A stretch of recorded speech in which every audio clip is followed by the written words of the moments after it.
ख़बर शामिल कंदासीं सिंध में 12हीं ऐं 11हीं जे इम्तिहाननि जे हवाले सां त सिंध जे मुख़्तलिफ़ शहरनि में 11हीं ऐं 12हीं जमायत जा सालियाना इम्तिहान अॼु खां शुरू थी विया आहिनि। मीरपुर ख़ासि ऐं शहीद बेनज़ीराबाद तालीमी बोर्ड तरफ़ां अॼु पहिरियों पेपर वरितो पियो वञे। मीरपुर ख़ासि, उमरकोट ऐं थरपारकर में लॻभॻि 55,479 शागिर्द ऐं शागिर्दियाणियूं हिसो वठी रहिया आहिनि। मीरपुर ख़ासि डिवीज़न में 80 इम्तिहानी मर्कज़ क़ाइमु कया विया आहिनि, जॾहिं त कलम 144 लागू कयो वियो आहे। शहीद बेनज़ीराबाद ऐं नौशरो फिरोज़ सांगड़ में 123 इम्तिहानी सेंटर लागू थी विया आहिनि। शहीद बेनज़ीराबाद ज़िले में 40, नौशरो फिरोज़ में 44 ऐं ज़िले सांगड़ में 39 सेंटर क़ाइमु कया विया आहिनि। इम्तिहान दौरान सिक्योरिटीअ जा इंतज़ाम इंतिहाई सख़्तु कया विया आहिनि, जॾहिं त शागिर्दनि खां पेपर शुरू थियण खां अॻु मोबाइल फ़ोन्स वापसि वरिता विया।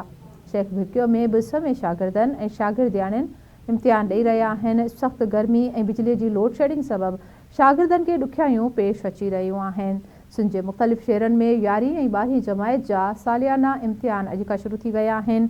मीरपुर ख़ासि शहीद बेनज़ीराबाद तालीमी बोर्ड तरफ़ां अॼु पहिरियों पेपर वरितो पियो वञे। मीरपुर ख़ासि, उमरकोट ऐं थरपारकर में लॻभॻि 55,479 शागिर्द ऐं शागिर्दियाणियूं पेपरनि में हिसो वठी रहिया आहिनि।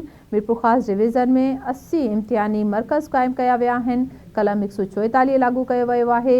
शहीद बेनज़ीराबाद, नौशरो फिरोज़ ऐं सांगड़ में बि पेपर वरिता पिया वञनि। अहम ख़बर असां पंहिंजे नाज़रीन सां शेयर करे रहिया आहियूं। मीरपुर ख़ासि सिंध में 11हीं ऐं 12हीं दर्जे जा पेपर वरिता पिया वञनि, जॾहिं त मीरपुर ख़ासि ऐं उमरकोट में सिक्योरिटीअ जा इंतज़ाम इंतिहाई सख़्तु कया विया आहिनि।